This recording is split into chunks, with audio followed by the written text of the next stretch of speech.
This conference will now be recorded. Morning, guys. So this is about introduction to infrastructure as a code. If you remember, I said we have two types of DevOps positions. One is application DevOps. The other one is infrastructure DevOps. Okay, application DevOps is what we learned. It's all about how you build and deploy applications to different environments. Okay, and how you manage code, etc., etc. Okay, and infrastructure DevOps is all about how you automate the creation of infrastructure and the disposal of infrastructure on demand, basically. Okay, and there are a number of tools in the market where people use to do this infrastructure DevOps, basically. Okay, it is nothing but automatic creation of making. Automating the process of creating your resources. Let us say we go and create Azure virtual machine. We log into the portal and creating the virtual machine, right? Similarly, AKS, ACR, ACR, or network changes. All these things we are logging into the portal and doing it. All these administration activities. Of course, that will continue as is, but there will be some scenarios where you may need to, automate, basically. So this is purely related to infrastructure, guys. Okay, uh, it's not as simple as moving from from one area to another area. It is a specific area. Uh, you should have got some experience. If you are already having some experience, then you should have got some experience already in the infrastructure domain, or you should be a fresher, basically. But I don't suggest, if you're already into some application area or some application support area, I don't suggest you to come to this area, because it is completely different. You will realize in soon, basically, just in couple of minutes. Okay, what it is. First, let's see what is Azure ARM. We generally call it as a ARM templates. Okay, Azure Resource Manager templates. Okay, this is only for the Azure. So what is this ARM templates, Azure Resource Manager templates? It is a mechanism to implement infrastructure as a code to automate the provisioning of cloud infrastructure. I just explained it, right? We can automatically create each and every resource using Azure Resource Manager template. How do you use it? We use ARM template. ARM template, it is basically written in JSON format. So you know XML format and the JSON format and HTML, etc. Right? Similarly, we write ARM templates in JSON format. Okay, and we deploy it using PowerShell. Okay, and why do we need? First of all, why do we need infrastructure as a code? Okay, that is important, right? Okay, so these are all the reason. If you see, it is to quickly provision infra as per the design consistently, to enforce governance, to dispose environments, time to market, and compliance. Let's go one by one. What do you mean by quickly provision infra as per design consistently? Okay, see, if you take our demo itself, every day I go and create a VM for my demo session, basically. And at the end of the demo session, what I am doing, I am deleting it. The reason, it will cost me if it is keep running, and I don't need it the entire day, right? I just need it only for 1 hour. After that, I don't need it. That's the reason every day I'm creating and disposing it. Deleting nothing but disposal, basically. So similarly, if you take any organization, right? If you take any organization, you have thousands of servers running in the company, basically. If you take some in company like, any MNC, right? They might be having some 10,000, 50,000 servers. Imagine, you just take an example, 10,000 servers. In 10,000 servers, probably some 5,000 servers for the production environment. Obviously, you cannot shut down those servers at any point of time. They should be running all the time. And another 2,000 servers could be your QA environment. You need servers for the QA environment only probably during the testing time. Means it's our business hours, right? Probably it could be 9 to 10 as well, morning 9 to night 10.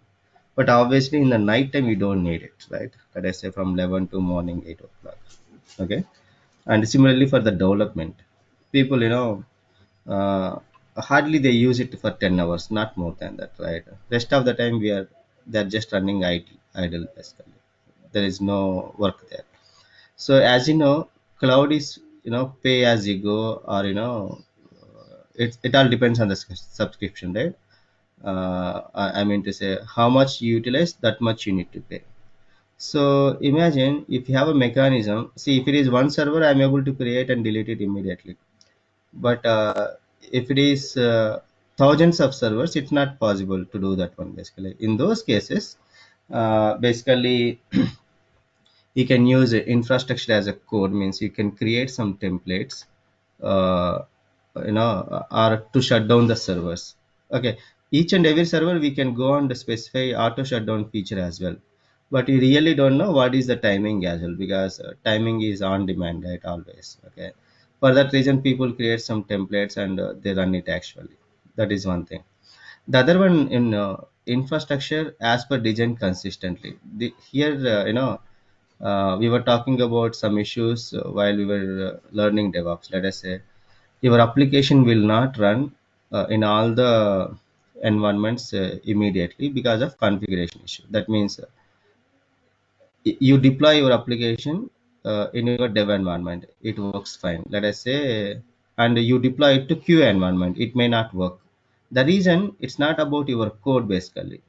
Okay, your code is working fine, but there could be some configuration differences at in OS level, or at the network level. That's the reason your application will not work, uh, because your dev environment might have been created by one set of infrastructure guys, or some other folks, and your QA might have been created by some other folks. Because of that one, there are network protocol differences, or connectivity issues, storage issues. All these things will come into picture. Okay, but if you are using infrastructure as a design, right, I will create the entire infrastructure using that using some tool, and I will make it parameterized. Okay, so all I need to do is, for dev environment, use this script. For QA environment, use this script. For production environment, use this script.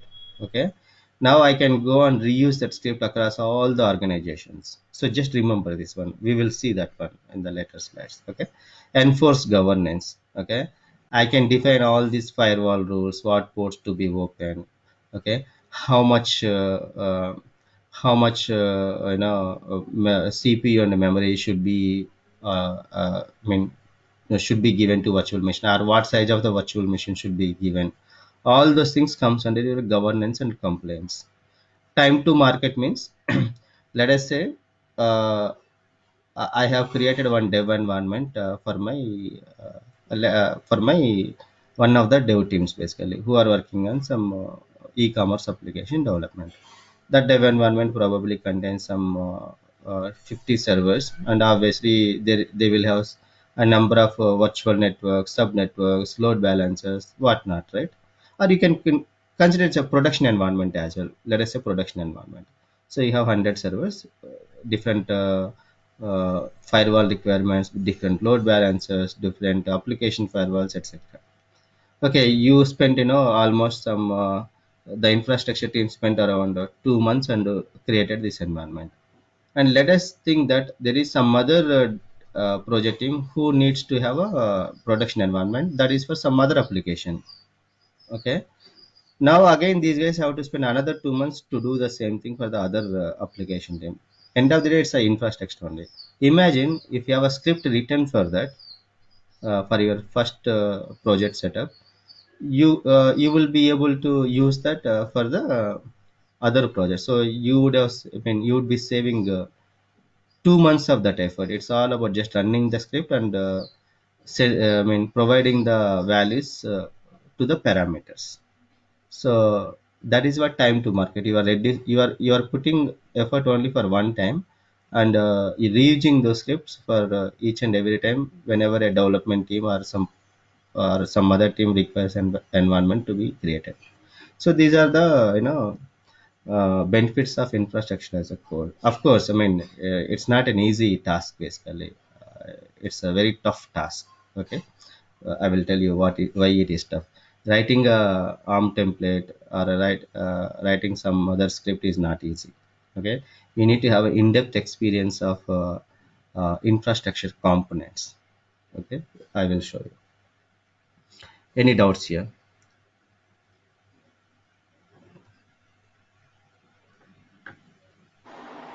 No. So I think I shown you this diagram. So this is a typical view of your infrastructure, right, for any given application. I mean, of course, there will be many other components maybe this is external firewall. You might have internal firewall here, and you might have another firewall here, or you might have a load balancer before API network itself. So if you see DB box, you have some 3 DB servers, one, two, three. API network, you see 3 API servers. Middleware network, you might have two middleware servers. It could be Pega, it could be anything, okay, or it could be web methods. But again, I'm not showing subnets, etc. And each and everyone will have, let us say, each and every server will have a public IP address and private IP address, right? And each and every server has the storage in terms of disk or external storage, and monitoring enabled, and rules defined for the alerts. Okay, and security firewall rules are configured for each and every server. And this is, and the same is applied for each and every server, right? And I'm simply showing only DB network, but for database itself, there might be a number of networks. Let us say e-commerce application has their database servers in their own network. I mean, network means IP address range, right? Okay, and some other team is having some other IP address range, some other network, like that. It's a complicated environment. So if you create a script to create this environment, it has to be parameterized. It is as simple as that. And you need to know each and every element of infrastructure. Okay, so all these things how to be scripted if you are using infrastructure as a service. But this is ideal. Not everyone can do it. Actually, it's not easy. Most of the times what is happening in the current real world, people are using infrastructure as a code tools for the patching of the servers, or to make some changes to the servers on demand, means, or to run some scripts. Let us say, if you are working for any company, every morning or on demand, they might be scheduling restarts of your servers, or your desktops as well. Or on your desktop, somebody is pushing some patches with respect to security, etc. All those things now being taken care of by these infrastructure as a code tools basically. We will see what are those tools as well. Okay, but ultimately you should be doing this kind of scripting to create an environment.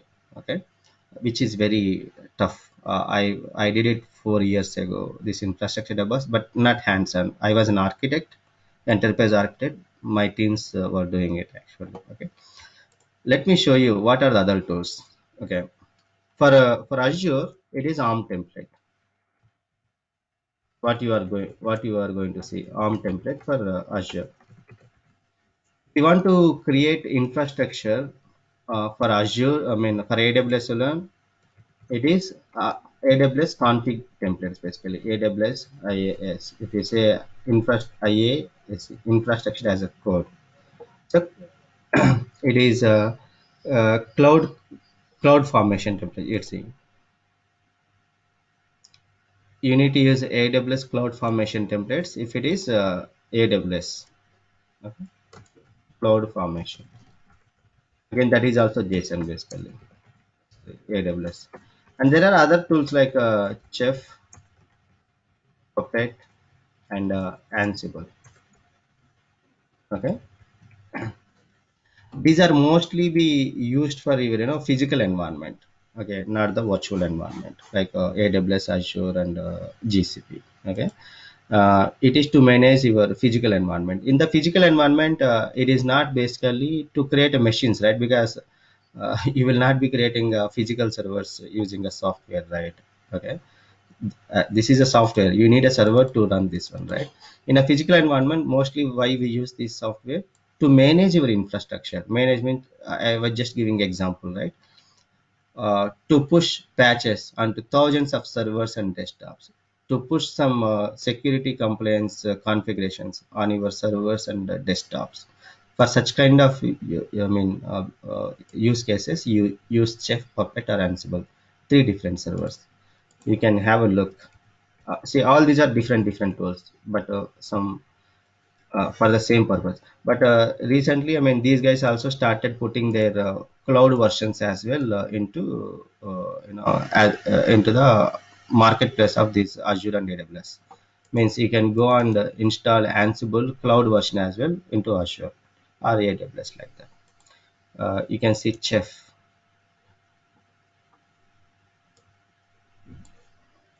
See,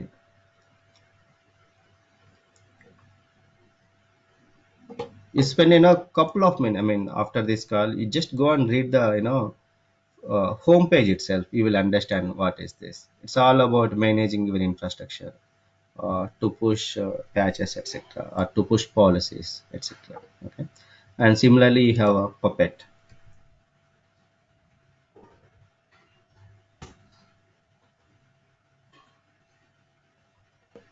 Okay, again the same tool from different company, same for the same purpose. Okay, and another one you have is a very popular one, Terraform. This is very popular.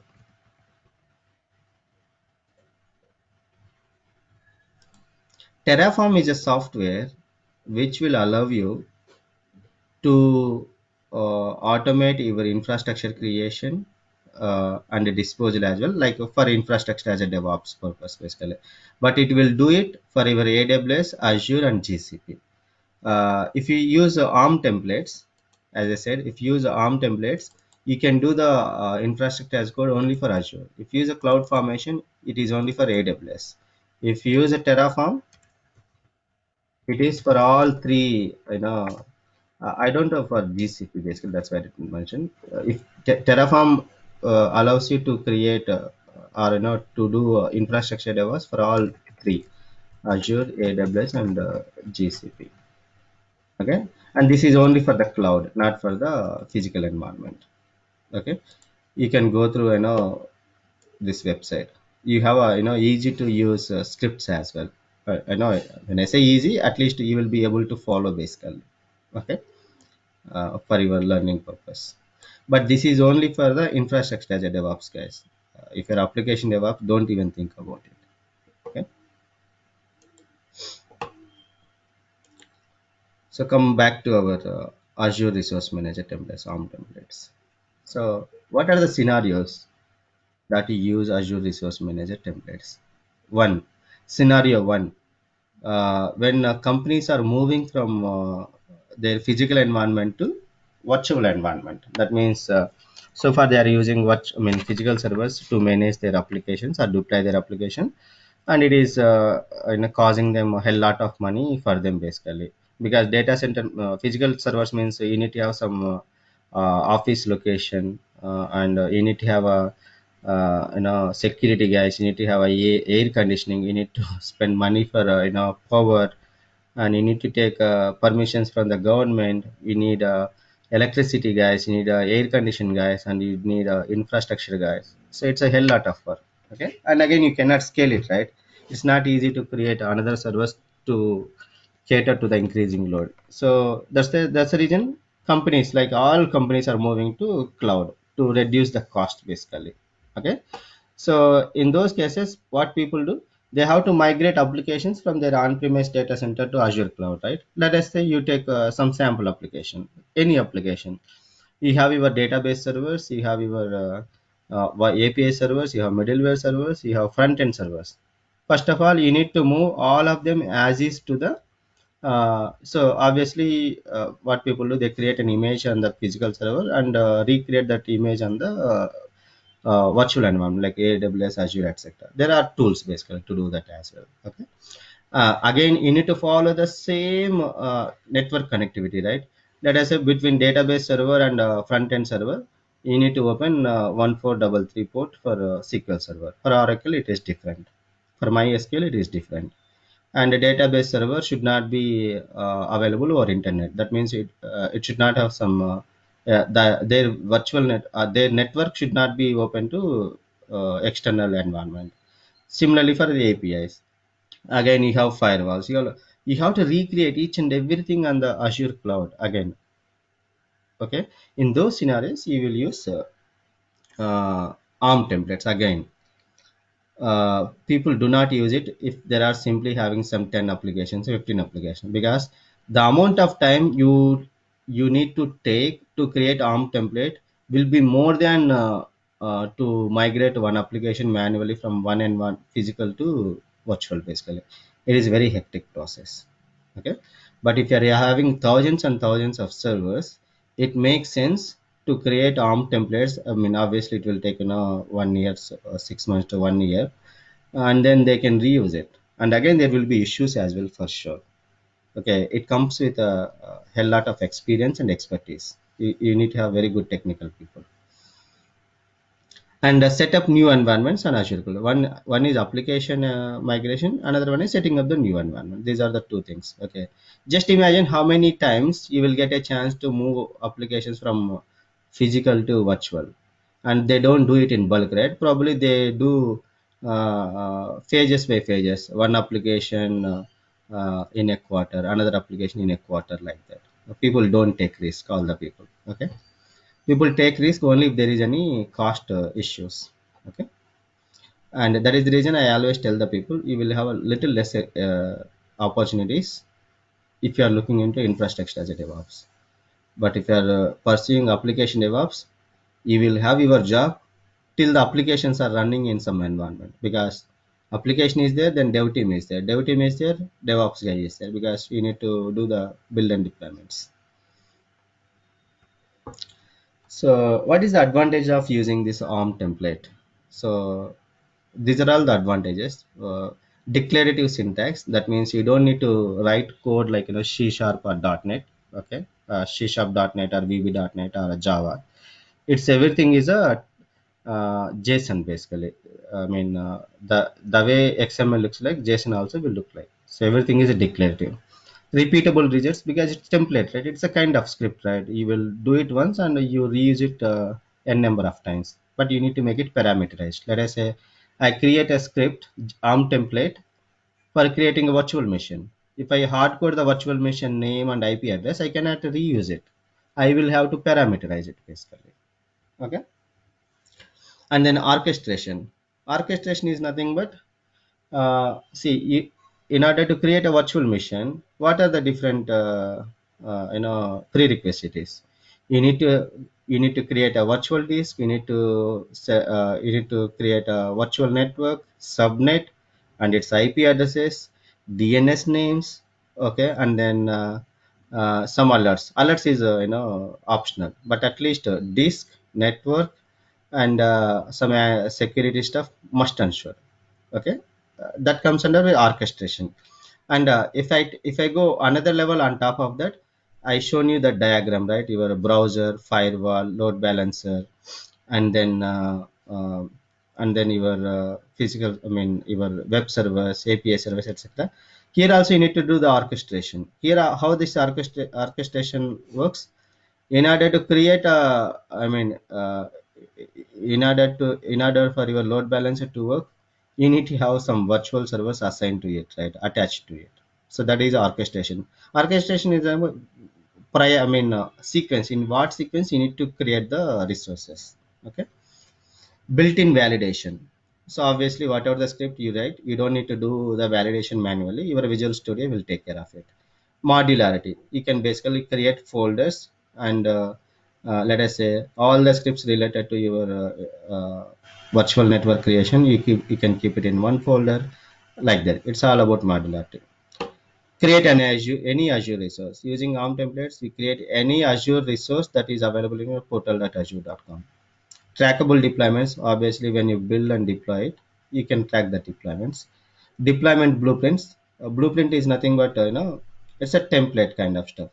You create a ARM template project for one environment, and you can reuse it for any other. Let us say I create one ARM template and for creating a development environment. Let us say five web servers, six API servers, two database servers, like that. Okay, and I'll make it as a blueprint, and I'll put it in my repository saying that, hey, any other team going to create a dev environment, use this blueprint and execute it so that your environment is ready without any worries. And all environments will be similar. So that is called blueprints. CI/CD integration, obviously, you can integrate this with your CI/CD pipeline as well in Azure pipelines. Okay, these are the advantages. And what are the prerequisites to implement ARM templates? So first, you need to know Azure Cloud Administration. As I always emphasize, automation, manual activities are the foundations for your automation, right? So since you are going to create resources in Azure Cloud, you need to have experience in Azure Cloud Administration. Okay, and you need to know the PowerShell scripting, and you need to know the concepts like networking, server administration, security, storage, and monitoring, all that stuff basically. Even on the physical end, even if you have experience in managing physical infrastructure, that's fine, because your concepts will not change, only your environment will change. And then you need to know the ARM template keywords as well. It's a kind of keywords is nothing but your commands and how you write, etc. Okay, these are the prerequisites. That's why I always keep it to the end. Okay, what is the structure of your ARM template? So it looks like this. Okay, you will have a resources section, you will have a parameter section, you have some template function section, you have variable section, you have output section, tags, and uh, how do you use if you have hundreds of parameters or tens of parameters, basically people keep it in another file to separate, and that file will be used in the Azure ARM template.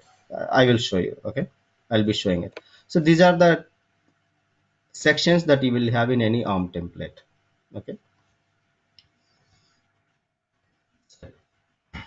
now having said that, before, okay, let me go ahead and open Visual Studio.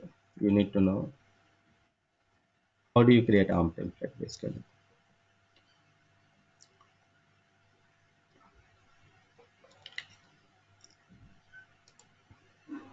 create a new project, and you select the resource. You say resource group. Sorry, back.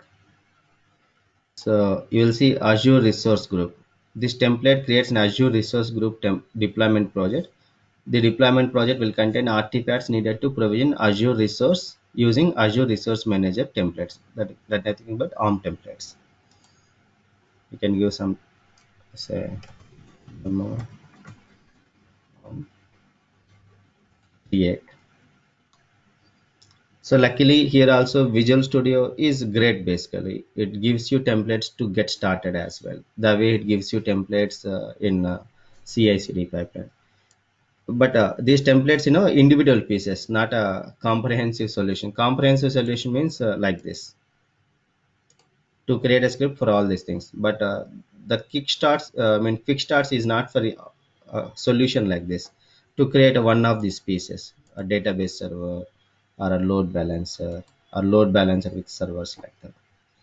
Okay, so here what I do, I'll go and select a virtual machine, because you guys knows it, Windows virtual machine template. You see, this will allow you to deploy simple Windows VM using a different options for Windows version, and latest version it will select. And this will be deployed in West US region, and VM size D1. Basically, you have virtual machine sizes, right?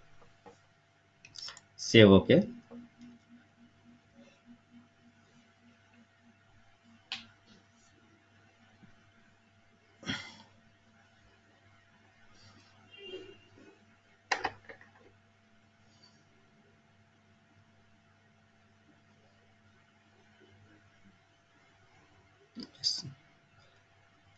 let's close this. Open Solution Explorer. You see three different scripts for any resource basically that you create. The first one is a deploy. This is a PowerShell script. Basically, this PowerShell script will be used for the deployment of this project. It will go and execute this, I mean, use these files to execute it. You see Windows virtual machine.json. This contains all the scripts for the uh, VM to be created. Basically, this is all JSON. You can see 490 lines are there to create a, virtual machine, basically. And the other one is a template parameters. So the minimum parameter that you will pass is username and password, right? That is the minimum. And IP addresses. Okay. If there are any many more, then you will keep all those parameters in this file. Okay. But before show you before walk you through all these things, right? The different tags we have here, you can basically minimize like this each and every node in the JSON. This is a JSON format. Okay, like this you can minimize to make it simpler. Okay, now let's go to our portal data.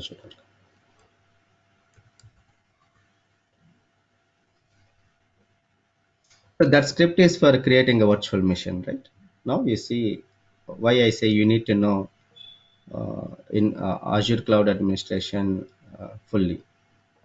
Otherwise, you will struggle a lot. So let's go and create a virtual machine.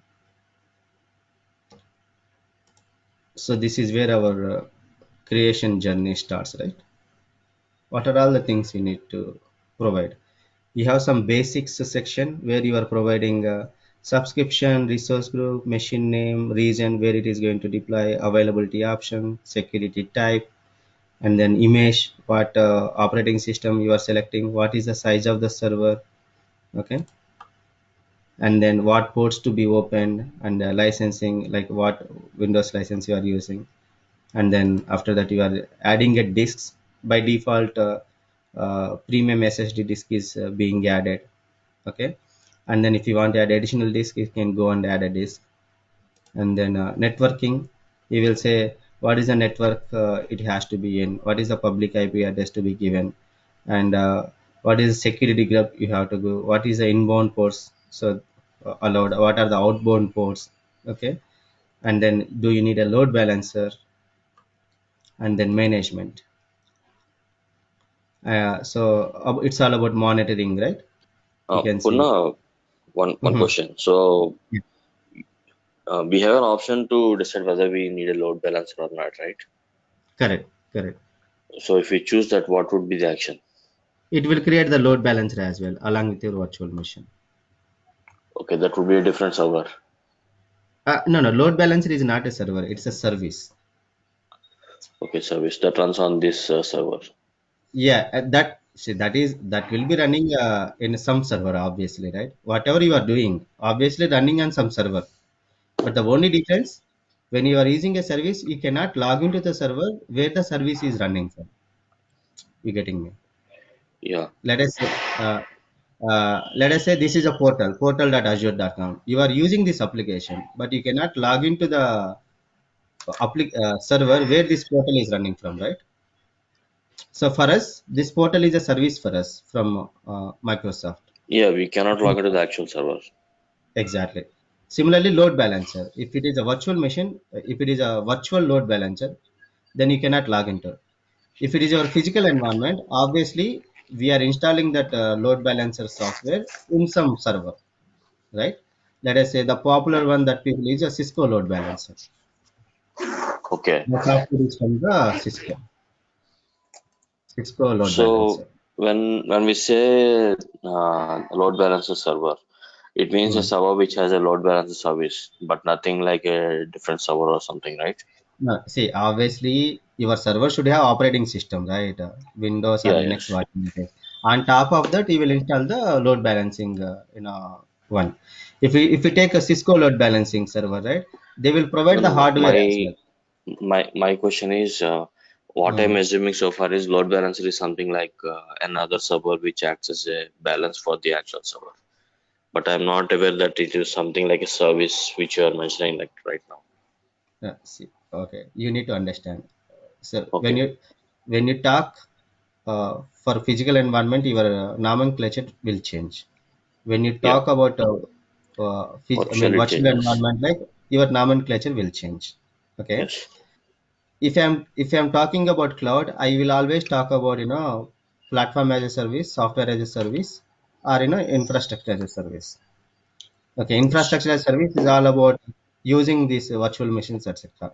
Platform as a service is all about using your database servers or Azure Databricks, data lake, all that stuff. Because you are not maintaining the servers. And if it is software as a service, our DevOps can be Azure DevOps can be a software as a service, because what you are doing, you are only doing some configuration and onboarding your application, right? You are not doing anything else. You are not responsible for anything else. Even the availability of your portal, you are not responsible, right? Yeah. Microsoft is responsible. So that Yes. if it is coming to physical server, see, whether it is a machine or a load balancer or a firewall, everything should be running on some server, right? Or some device, right? Yeah. So that's where the difference. Okay, if I'm using Cisco load balancer in my physical environment, what happens? Cisco basically comes with a package. They will give the server and as well as the software running on that server as well. Okay, Okay. uh, and there are F5 load balancer. There are some other load balancer. There are many companies who provide a load balancer. Okay. So you can see F5 networks. This is another company basically. If you are in infrastructure area, these are very normal things for them basically. Okay. Okay. Similarly, firewalls. Your Cisco will provide firewall, your Intel will provide firewalls, and you have hundreds of firewall companies basically. Okay, Okay. and DNS. You have a DNS services from many companies. Okay, small and medium companies basically. Everything is a service which is running on some server basically.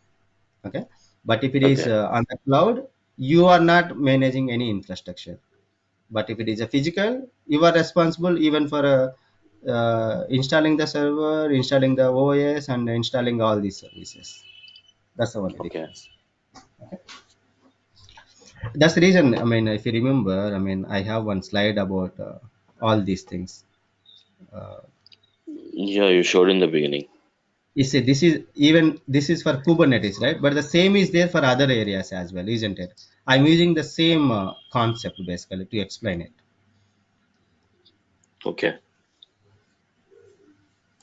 You need to keep this in your you know brain basically. It will help you a lot,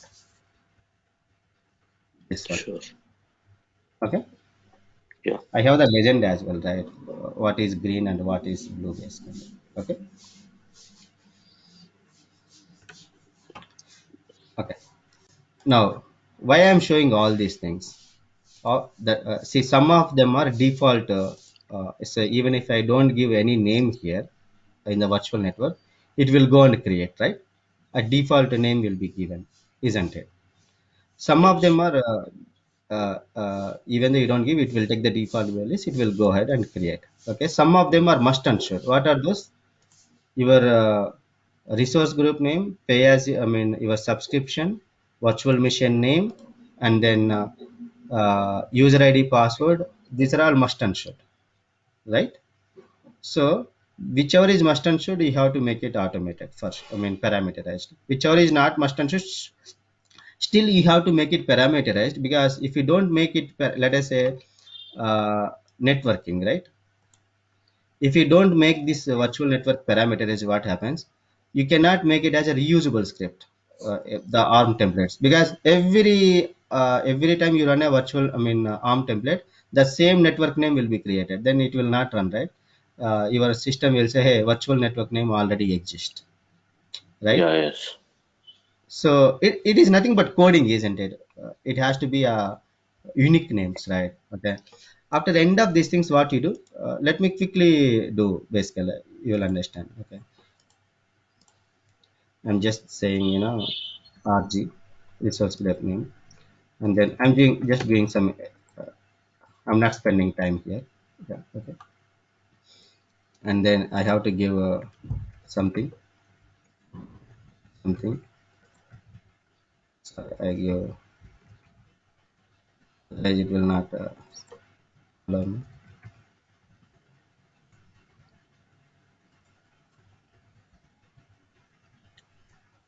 right? Okay.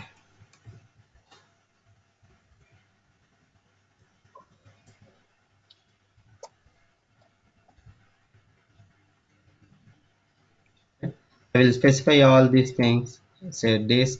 I don't change anything. Next, next, next, next, next.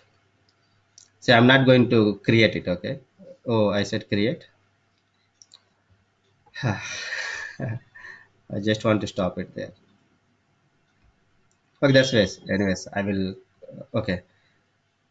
At the end, okay, I have this created now. At the end, you see download template for automation. You see here, download a Yeah. template for automation. Let's click on this. This is one of the easiest ways I suggest to the people to learn what to be written for creating any service basically. So you will get whatever the options we selected in the previous tabs, right? All those things are here basically. Basically, this is what you see in your ARM template. This is ARM template basically. Okay. Okay. So why I say this is the easiest way, because whatever you selected is coming here basically. So you can basically compare. Hey, I selected this value, and in this tab I selected this network name. That is what this is. That's network interface name. Okay, you will understand it basically. Okay, but okay, forget about all this. But you need to write all these things in all the what do you say. Let me go back. All those configurations you need to put it in the script actually. So that's what you see here. Okay, now you see you have the parameter, as I told here, different sections, right?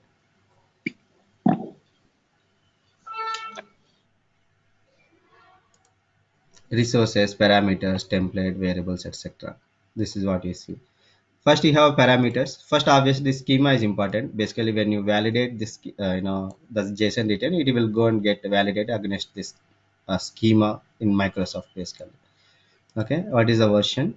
And parameters: admin username, admin password, and DNS name for public IP address. Obviously, see, I'm using IP address to log into the server, but generally we use a server name, right, which is a DNS name basically. That will not change. Your IP address may change, but your name will not change. So DNS name.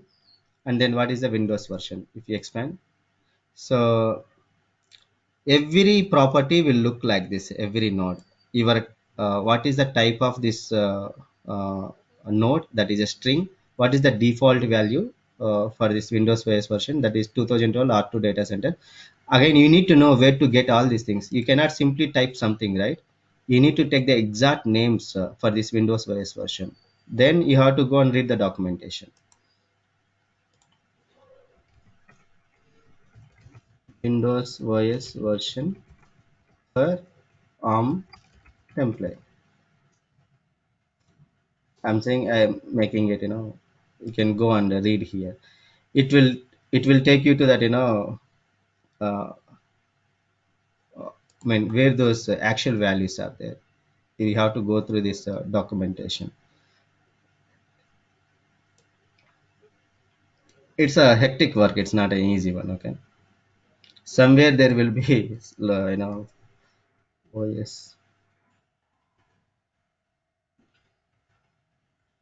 Okay, you will find somewhere here to for each and every, because you do not specify the values, right? The values are defined by the Microsoft basically. Okay, you need to find out them. And when you say allowed values, it will come as a drop down list basically while you are running the script. Okay, and this is a description, metadata description you will provide. So you will have some variables. It's all about what is the disk name. Say I'm defining all the values here. Okay, who is the publisher of this image? Everything is image, right? Microsoft Windows Server, these are okay. And what is the IP address to be given? What is the subnet name to be given? And what is the subnet range? Is it /24 /16 /32? What is the storage type? Again, you need to refer to the documentation. What is the public IP address? Okay, what is the Windows name should be given? Machine name should be given. My Windows VM, I can name it as a Purna VM. What is the VM size? You have many VM size when you are selecting the virtual machine. You need to give one of them. And what is the virtual network name? My VNet. I can say Purna My VNet, whatever it is. And so you need to give all these variables. After that, you need to specify each and every item you need, like each and every property. You need to create the storage account for your server. I mean for your server, and you need to create public IP address. Okay, the variables I defined in the top right are being used here. You can see variables of public IP address name.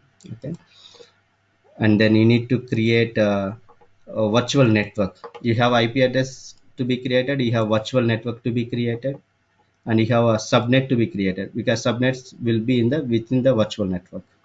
Okay, and then you have to create network interfaces and ports, etc. basically. Okay, and then it's all infrastructure concepts. Okay, and then finally you will come on to the virtual machine, actual virtual machine. Okay, here you see it is saying this virtual machine, it is taking the name from the top from the variables, and it is location is also coming from the variables. Okay, what is the name? Display name virtual machine, and it is depending on the storage account name and nickname. These are that means without this storage account created, this virtual machine script, I mean this node will not be executed. That's what it is depends on this one. VHD storage account name, it is created somewhere here on top basically. VHD storage account name, you see here, VHD storage account. So this is a orchestration. It knows what is first to be created, what is next to be created. And then VM size again coming from the variables. Top we created the variables name, user ID, password. You can see this is all JSON. Okay, publisher, all these are variables from disks, etc. And then it created some extension called Microsoft Insights.vmd diagnostic settings. It's all about, in your Windows servers, you have the performance counters basically, right? How many you can go and create a performance counter in your laptop as well. So it will tell you how many requests are coming in, how many requests are going out from your websites, or what is the CPU utilization, memory utilization.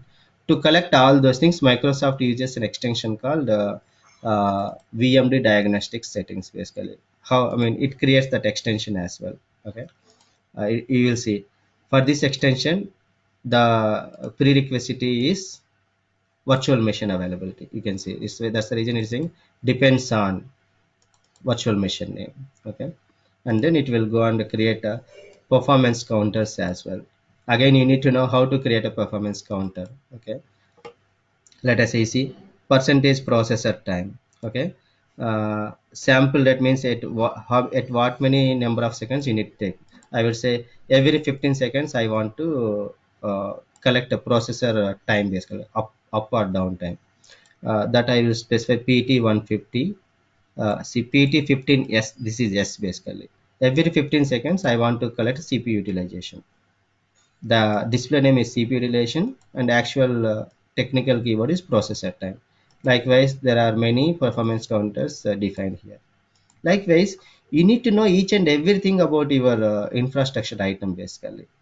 So, if you don't know all these things, you will have a partial script that is created, and even though you write a ARM template and you go and deploy it, your virtual machine will be created, but still someone has to go manually and create all these items manually. With, I mean, obviously virtual machine will get created with the default values, but you need to go and set it out. If you have to go and manually set it out again, then it will defeat the purpose of your ARM template. So one of the purpose is governance, right? One of the purpose is compliance and governance. See, if I am again going manual and doing it on all the servers, obviously I might define some performance counters for one server. And if you are another resource, you will go and create some other performance counters. We can't, restrict basically. So you will defeat the purpose of governance and compliance. So if I need to write a perfect infrastructure as a code template, right, using ARM template, then your resources must be having high level expertise in all these areas. As simple as that. And your resource guy should be knowing all the things, networking, administration, storage administration, all that stuff basically. Uh, are you following me? What I'm trying to say? Yes, Purna. Yeah. Now, after writing all this script, it's very hectic script. I mean, trust me. Now you understand. Okay. So obviously, people do it. Mostly, people do it from the Visual Studio itself, or they keep it in the Azure repos and then deploy it using CD pipeline. All you need to do is you have to say deploy. uh, Obviously your Visual Studio is connected to your Azure account right here. That's the reason it is showing me my Azure account. I have one subscription. It is showing me one subscription. Now I need to use a resource group. Obviously, as I said, for each and every resource, the starting point is resource group. It's a container, right? I'll say you can give any name. Purna RG. I'm just giving some name. Where I want to keep this Central US. Just say create. So since I'm deploying, it is showing me deployment template. That is what Windows virtual machine.json. Okay. And what is the parameter file? Okay. This is the parameter file. I can edit the parameters. So the minimum you see, these are the parameters, right? That you see here. Username, password, public IP address, etc. So I'll give some username. Sura 86. So if it is a CD pipeline, you will put these parameters in the variable section in the release template. Okay.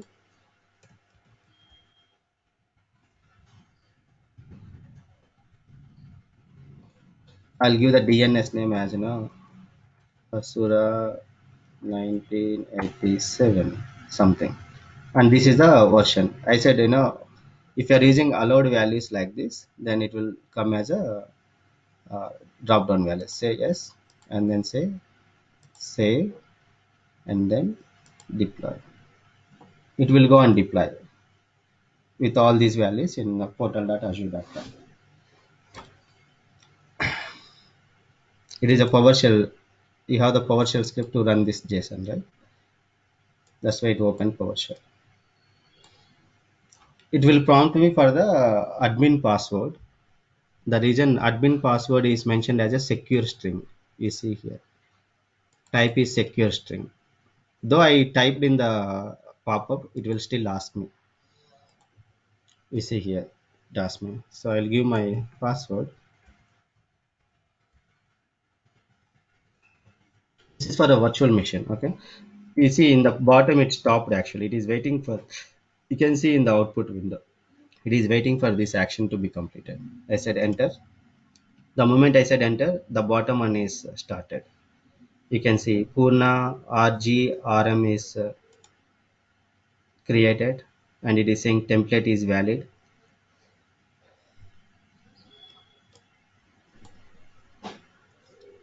And created a deployment file. Now it will move on basically.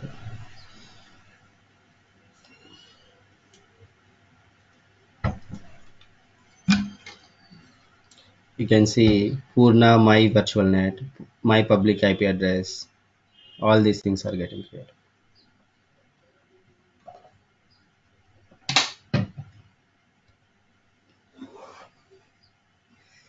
Succeeded those things.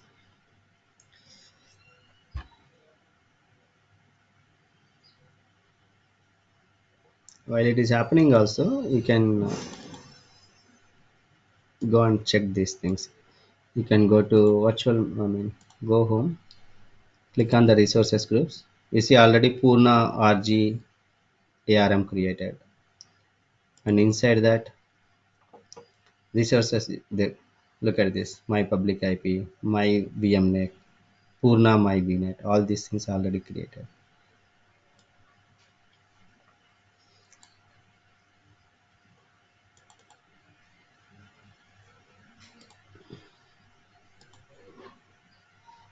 Now Purna virtual machine is provisioning is in running. Purna VM, that section is getting started. And this is the actual code that they have. Microsoft.compute slash virtual machine contains actual code to create this virtual machine.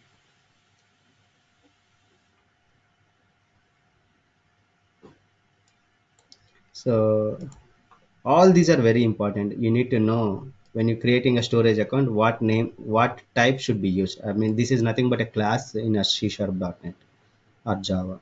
Microsoft.storage account should be used to create a storage account. So people need to know all these things. I think it's almost done.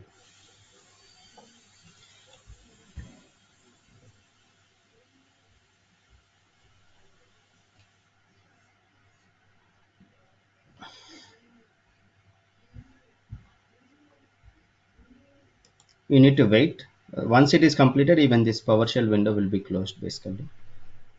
That's what I take it as a sign. And it will show me succeeded.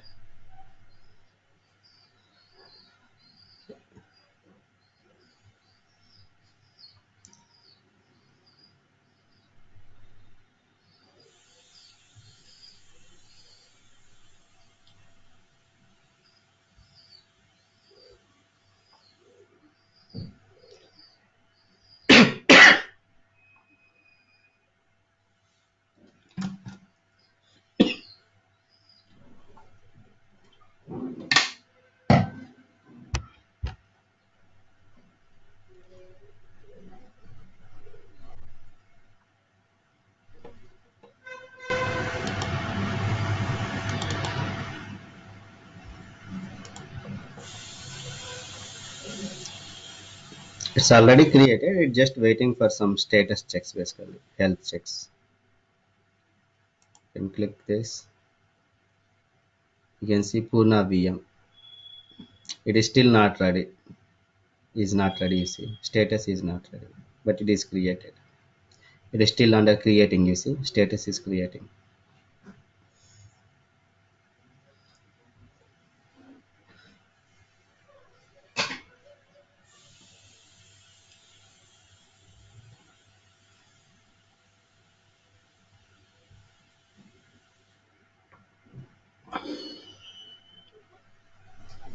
See, just imagine if it is a pod or container, right?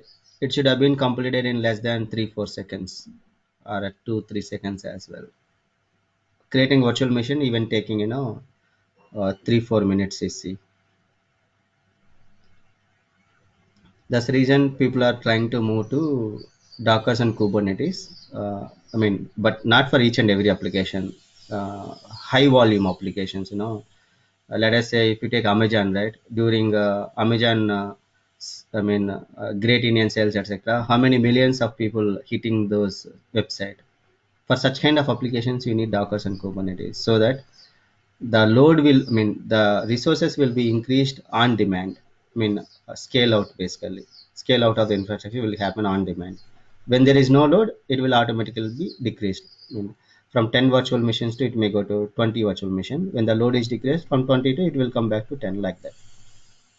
That's the beauty of auto scaling basically.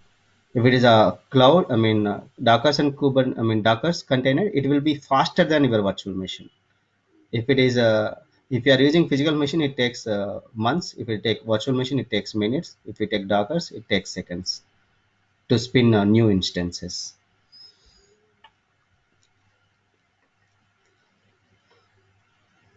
That's what time to market we call time to market or speed to market. You see, I given DNS name as Hasura 1987. Then it appended like this: Hasura 1987 Central US Cloud App.azure.com. That's how the full name is created. I given my name, virtual network name as Purna My VNet. IP address is automatic, dynamically given. But when you are creating it for a production environments, I cannot make it automated. All the IP addresses are predefined by the network teams basically, or Azure cloud administrators. They have to predefine what is the range of IP addresses should be given for database servers. What is the range means 13.189.222, all the database servers should be mentioned. That means 13.89.222.43.44.45.46 like that. and all web servers will be kept in 13.89.200. Then all the web server names will be 13.89.200.1.2.3.4. Likewise, people define, they have to define IP addresses manually, the ranges. Otherwise, uh, it will get into security issues.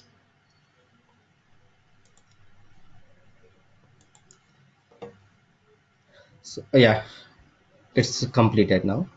You see, successfully deployed the template to resource group Pune RGRM group. You can check all that logs here basically. Now I can go and log into my virtual machine. So let me close this, or you can go to, if you don't want to go like this, you can go to virtual machines. Your one is you can either use a public IP address to log in, or I have now DNS name. In my demos I was not creating the DNS name because it cost me basically. Okay, that's the reason. But here it is automated, that's why I given my name, DNS name as well. I can take this DNS name as well to log into my server. Do the remote desktop.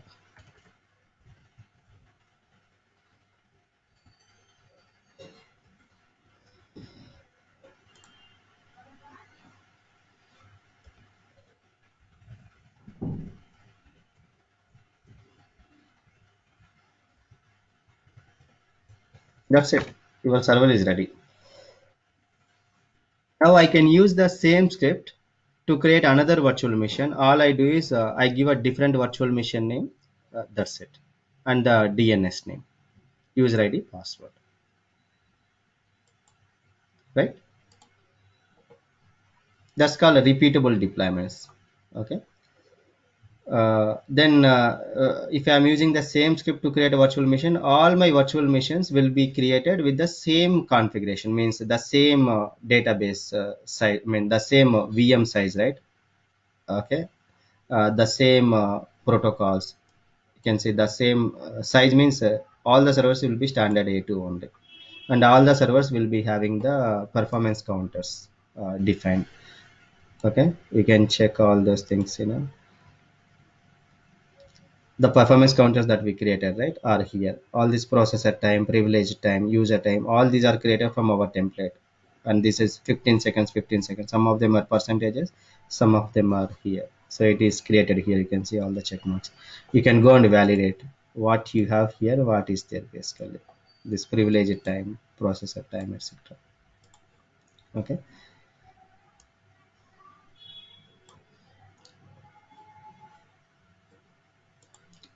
we are logged in basically. That's it. It is saying, hey, activate Windows now.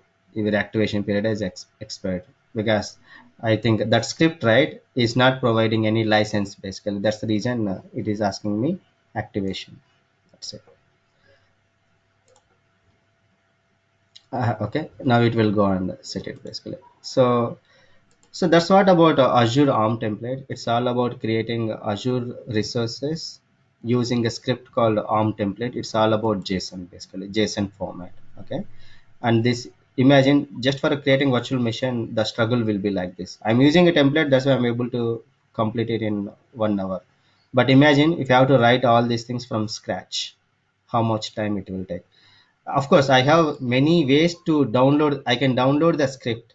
I can create a virtual machine, I can download the script, but I need to make it parameterized.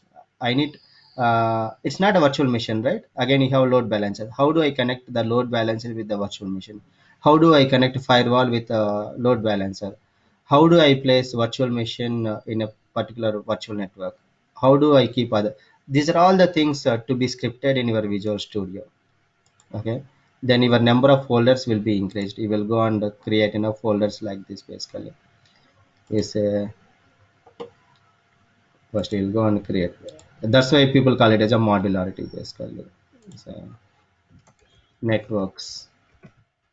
Okay, you will have all the scripts here, and then